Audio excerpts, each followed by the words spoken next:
ಇಲ್ಲ, ನಾವು MLAಗಳನ್ನ ಕರಪ್ಟ್ ಅಂತ ಹೇಳಂಗೆ ಇಲ್ಲ ಇವತ್ತು. ನಾವು ಹೇಳಕ್ಕಾಗಲ್ಲ. Yes. People are corrupt. You are right. People are responsible for the present state of affairs. They are the root cause for the present state of affairs.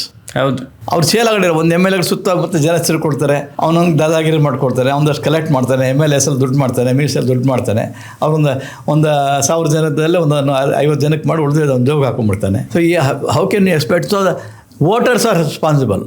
Corrupt are voters. We should not blame legislators ಅಂತ ನನ್ನ, ನೀವೇನು ಹೇಳಿದೆ ಅದು correct ಇದೆ. ಅದನ್ನು ಸರಿಪಡಿಸೋದು ಯಾರು? ಏನೇ ಸರಿಪಡಿಸ್ಬೇಕಾದ್ರು ನಮ್ಮ ಸಭಾಧ್ಯಕ್ಷರ ಕೈಲಿರುತ್ತೆ. ಅಂತಹ ಸಭಾಧ್ಯಕ್ಷರು ಇರಬೇಕು. ಅವರು ಕೇರ್ ಮಾಡುವ ಅಧಿಕಾರಕ್ಕೆ ಒಂದ್ಸರಿ ಯಾವುದೋ ಓದಿದ್ದೀನಿ ನಾನು, ಮೌಲಂಕರ್ ನೆಹರೂಗೆ ಕ್ಷಮಾಯಾಚನೆ ಮಾಡಿಸೋ ಬಿಡಲ್ಲ ಅವರು. ನನಗೆ ಯಾಕೆ ಬೇಕು ಈ ಹುದ್ದೆ, ನಾನು ಇಲ್ಲದ ಮೇಲೆ ರಾಜೀನಾಮೆ ಕೊಡ್ತೀನಿ ಅಂತ ಹೇಳಿಬಿಡ್ತಾರೆ. ಆವಾಗ ಅವ್ರು ಎದ್ದು ಕ್ಷಮಾಪಣೆ ಕೇಳ್ತಾರೆ. ತಾವು ದೊಡ್ಡವರು, ನನಗಿಂತ ದೊಡ್ಡವರು, ನೀವು ಸರ್ಕಾರಕ್ಕಿಂತ ದೊಡ್ಡವರು, ಮೇಲೆ ಕೂತಿದ್ದೀರ ಅಂತೇಳಿ ಒಂದ್ಸರಿ ಕ್ಷಮಾಪಣೆ ಕೇಳುವಂಥ ಒಂದು ಪ್ರಸಂಗ ಇದೆ, ಎಲ್ಲ ಓದಿದ್ದೀನಿ ನಾನು. ಸ್ಪೀಕರ್ಗೆ ಫ್ರೆಡ್ರಿಕ್ ವೈಟ್ ಅಂತ ಒಬ್ಬರು ಬ್ರಿಟಿಷ್ ಪೀರಿಯಡಲ್ಲಿ ಸರ್, ಅವರು ಅಷ್ಟೇ ಫ್ರೆಡ್ರಿಕ್ ವೈಟ್ ಬ್ರಿಟಿಷ್ ಪೀರಿಯಡಲ್ಲಿ ಸಭಾಧ್ಯಕ್ಷರು ಅನ್ನೋದೇ ಪರಮೋಚ್ಚ, ಸರ್ಕಾರ ಹೇಳಿದಂಗೆ ಕೇಳಬಾರ್ದು ಅನ್ನೋದು ಅವರಿತ್ತು. ಅಬ್ದುಲ್ ರಹೀಮ್ ಅಂತ ಒಬ್ಬ ಸ್ಪೀಕರ್ ಇದ್ದರು. ಎಂತೆಂಥವ್ರು ಅಂತ ಅಯ್ಯಂಗಾರ್ ಅಂತ ಇದ್ದರು. ಇಲ್ಲಿ ಎಕ್ಸಾಂಪಲ್ ಹೇಳಿದ್ರೆ ವೈಕುಂಠ ಬಾಳೆಗಾರ ಯಾರು ಬರೋ ಸಾಧ್ಯವೇ ಇಲ್ಲ.